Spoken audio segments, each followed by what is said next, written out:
Chapter 12 of Swallows and Amazons. This chapter is called Leading Lights. That night, the swallows were very late to bed. Soon after the Amazon's little white sail had vanished beyond the peak of Darien, Captain John took the hammer and a few nails and the 2 candle lanterns and went to the harbour, with mate Susan to help him, while the able seaman and the boy washed and wiped after the feast. "You know what they said about the harbour being marked," said John, showing Susan the stump with the white cross on it. "Well, this is one of the marks, and the other is that tree with a fork in it and a bit of bark gone just below the fork. Those Amazons can come into the harbour without bothering about the rocks by keeping those 2 in line. Captain Nancy did it to show me. It's quite simple when you know how. But in a real harbour there are lights on marks like that, so that ships can find their way in the dark. I'm going to make the marks into leading lights, so that we can make the night attack on the Amazon and then find our way back, however dark it is." He drove a nail into the middle of the white cross on the stump and hung one of the lanterns on it. Then he and Susan went to the foot of the forked tree. The fork was high above their reach. "Are you going to climb up and put the lantern in the fork?" asked Susan. "No, Mr. Mate, it's no good doing that, for then only you and I would be able to climb up and light it. We must have it somewhere where we can all light it." "Except Roger," said the mate. "He isn't allowed to use matches." "That's true," said Captain John. "We needn't make it lower than the highest Titty can reach. But if we make it too low, it will be no good. We must be able to see it above the bushes. You go down the harbour and stand behind the stump, and as near to the water as you can." Susan went back, stood behind the stump, which was about 10 yards from the water's edge, and she stood on the edge of the water. "Can you see the fork on the tree?" John called out to her. "Yes," said Susan. He put his hand on the trunk of the forked tree as high up as he could reach. "Can you see my hand?" "Yes." "Can you still see it?" He moved his hand slowly down the trunk of the tree. "Now I can't," said Susan. He raised it a few inches. "I can see it now," said Susan. "Blow your whistle for Titty," said Captain John, and mate Susan blew her whistle. Titty and Roger came running. John held his hand where it was until they came. Then he asked Titty to try to see if she could reach it, and she just could. "Good," said Captain John. "What for?" said Titty.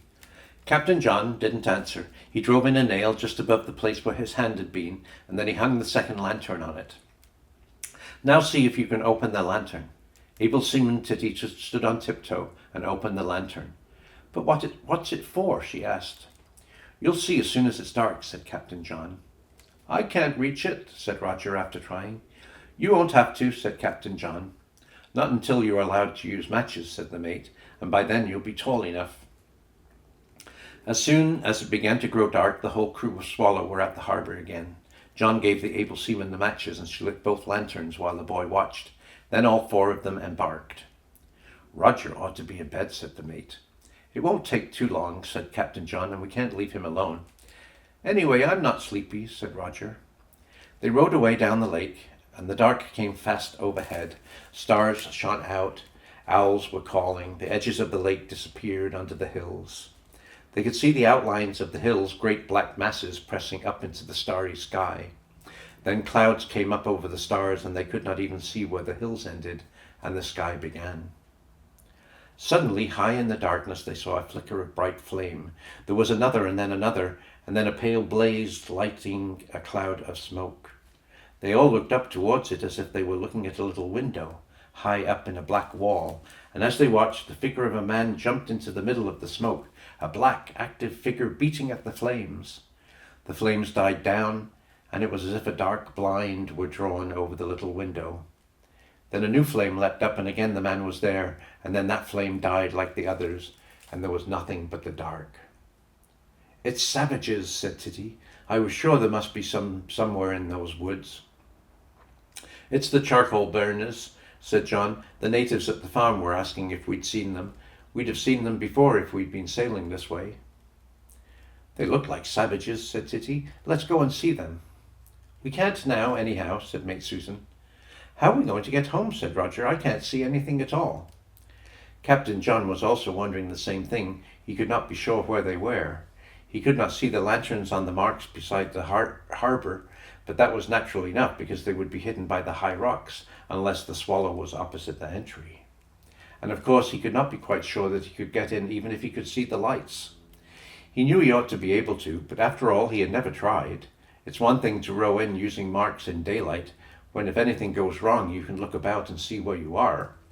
But quite another thing when you are wrapped up in darkness and have nothing to count on but the lights. Anyhow, the first thing to do was to find them. The sight of the charcoal burners up on the hillside had shown him more or less where he was and which way the boat was pointing, but there were no stars to help him, and he was glad he had brought the compass. He took a match and lit it, and looked at the little compass, moving it round until the line marked at one side of it was opposite the dark end of the needle, and that showed him where the north was. Happily, it was just where he had expected it to be. He pulled Swallow round and lit another match and had another look at the compass to make sure. Then he began rowing again, taking Swallow northwards up the lake. "This isn't proper compass steering," he said. "We ought to have the compass fixed and a light shining on it all the time. What we really need is an electric torch. I wish I'd thought of getting one for a birthday present. Anyhow, all hands keep a lookout and sing out anybody as soon as our lanterns show." A minute or two later, Titty saw them flickering among the trees and then disappearing again as they were hidden by the big rocks south of the island. John paddled slowly on. "There they are again," said Susan. "Close together," said Titty. John turned round from his rowing and had a good look at the two small stars twinkling over the water.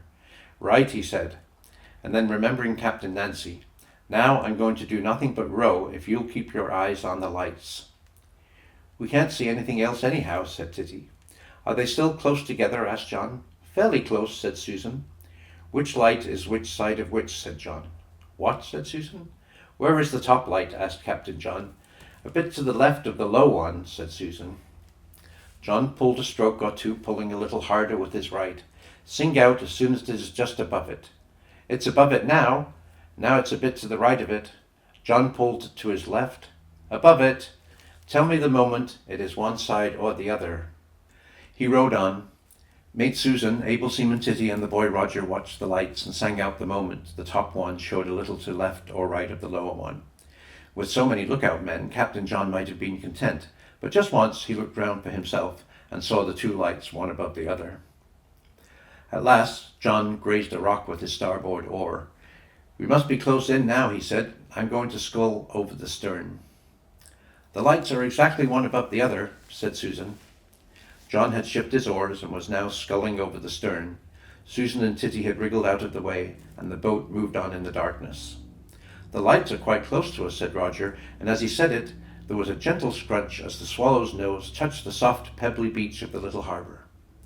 Captain John had used his leading lights for the first time and had made his harbour in pitch dark. "That is going to win us the war with the Amazons," he said with great delight. "It's the one thing they think we can't do, and we can. They think they are safe from us at night." They scrambled ashore and unhooked the lanterns from the nails, moored Swallow by lantern light, and by lantern light found their way through the brambles and bushes back to the camp. 10 minutes later the lanterns were blown out, one in each tent, and about half a minute after that the whole camp was asleep. Well, that was interesting how Captain John used the lights to find the way into the harbour in the dark. And in the next chapter, I think we're going to find out about the people who were up on the side of the hill that they called the charcoal burners. We'll find out some more about that in chapter 13.